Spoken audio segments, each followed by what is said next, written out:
so they tried to push it through with Democrats. We had, in 1912, a very popular president, a Republican named William Howard Taft. The bankers needed Woodrow Wilson to sign this act into law. He did not have much charisma. He had not a chance against William Howard Taft. Teddy Roosevelt. He was an explosion upon the political scene. Dynamic, outspoken, warm, colorful, exciting, inspiring. And under the surface was a man of ideals. You could say that J.P. Morgan really owned Theodore Roosevelt. You see, his right-hand man, vice president of his bank in New York, George Perkins, lived at the White House. He was the liaison man with the president. And so he drug Theodore Roosevelt out of obscure retirement. Roosevelt formed the Bull Moose Party and split the Republican Party and elected Woodrow Wilson. That's the only way they could do it. Woodrow Wilson, immediately after his inauguration, called a special session of the Congress to do away with the protective tariff, which had been the thing that had built this country. The second thing that happened was that the income tax came in. And the final thing was the creation of the Federal Reserve, which took place in December, around the Christmas holidays in 1913, that put the cap on this whole revolution. Most of the senators had gone home for the Christmas holidays. We call that in legislative circles having the skids greased. And the skids were greased and they just slid it right on through. Without much fanfare, the president signed it. It became law of the land. One of the major opponents during the Federal Reserve Act battle was Representative Charles Lindbergh from Minnesota, who, interestingly enough, was the father of aviator Lucky Lindbergh, the first guy to cross the Atlantic Ocean solo. And Lindbergh fought them tooth and nail and referred to the Federal Reserve Act as the worst legislative crime ever perpetrated in the history of the United States. And that may indeed well be true. By 1916, even President Wilson was worried. He lamented, "The growth of the nation and all our activities are in the hands of a few men." Near the end of his life, Wilson said that he had been deceived into signing the Fed into law, reportedly murmuring just before he died, "I have unwittingly ruined my government." In law, when any people meet together to plot to rob somebody, that becomes a criminal operation. It can never be anything else. Throughout its subsequent history, it can never overcome that initial criminal beginning. And that's where we are today, a criminal syndicate. That's all it is. It's all it ever has been. Did the creation of the Federal Reserve represent a takeover of the United States by shadowy international financiers? Certainly, the Fed was designed to serve somebody's interest, but whose? Not the American banking community. It was the international banking community. The Morgans were an international family. The fortune had first been made in England, but they were allied with the Rothschilds and others in England, and one of their agents drafted the script for the Federal Reserve. The Rothschild family is one of the wealthiest families the world has ever known. By the early 1800s, they established themselves as the most important bankers in all Europe. By the end of the 19th century, they are said to control half the wealth of the world. As Rothschild biographer Derek Wilson explains, Rothschild critics have justification for their anxiety.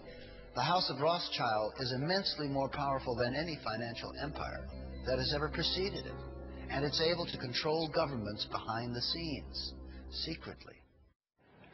Economic power, political power go hand in hand, and it's like Mayer Rothschild of the Rothschild banking family in Germany said, "Give me control of the nation's monetary system, and I care not who writes their laws."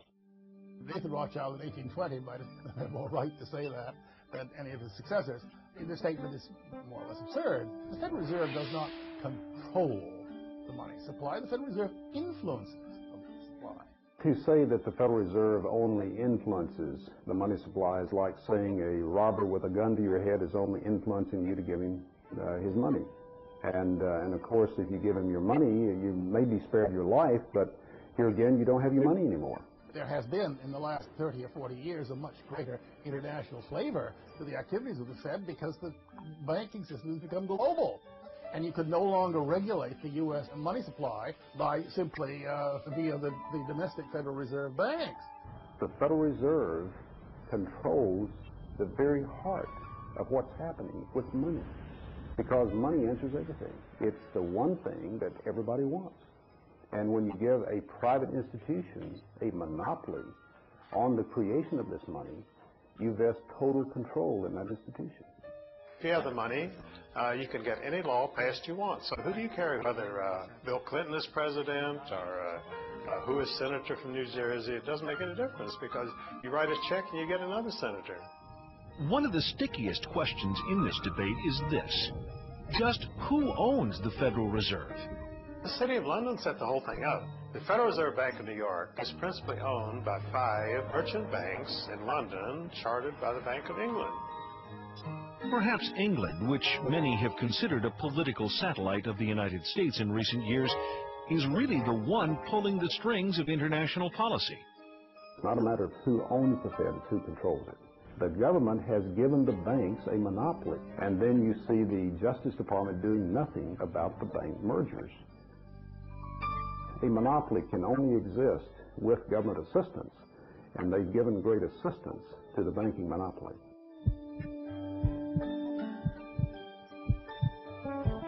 Perhaps the headiest allegation made against those who run the Federal Reserve is that they are responsible for 3 of the biggest tragedies of the 20th century: World War I, World War II, and the Great Depression.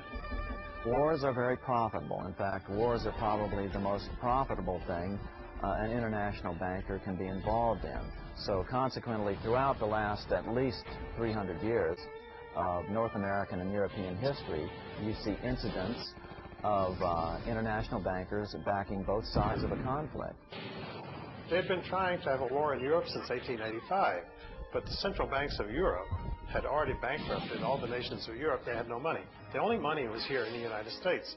In order to get that money, they had to put a central bank over on the American people. It was sold as a way to bring stability to the American economy. Well, what happens just a little over a decade after the passage of the Fed? We see the biggest depression of this century in any case. For the 16 months prior to the crash of '29, the Federal Reserve increased the money supply by 62%. Now, what was happening back then? Much like it's happening today. People were buying and selling, pledging and borrowing, thinking the good times would never end. And then at the time of the crash, they pulled the plug on the money supply, and the people who had pledged their stocks, their bonds, their homes, their cars, everything, they pledged their savings accounts, they lost it all. Selling guns to one adversary while making loans to another is a common way these boys make their profits during war. And when profits begin sagging, people like Jacob Schiff, Max Warburg, and J.P. Morgan knew how to build them up again. Surprise, surprise, it's a documented fact that these fellows financed Trotsky and Lenin with billions in golden credit to initiate the revolution in Russia. With Russia out of the war and America in, the conflict was extended by at least another 2 years. 2 more glorious years of gun sales and wartime bank loans, upon which to earn interest for many more years to come. There is no question that war is a profit-making business. After World War I, Senator Gerald Nye held very famous hearings here in Washington where he dragged in some of the biggest bankers and industrialists and put them on the spot and just examined profits that were made by some of these major interests. War isn't profit-making business. Anybody who says otherwise is a liar or a fool. They were able to manipulate us into World War I, and as a matter of fact, the war stretched out for at least another 2 years beyond what it would have gone. Just when you think you're ahead of the game, some change the riddle. They did this knowing, with malice aforethought, to strengthen their own profits and to build their own institutions, their own banking institutions. Many people believe that virtually all of the wars of this century have been caused for reasons that benefit small financial groups, those that move in the sphere of influence of the Bilderberg and Trilateral Commission. One example, the war in the Balkans.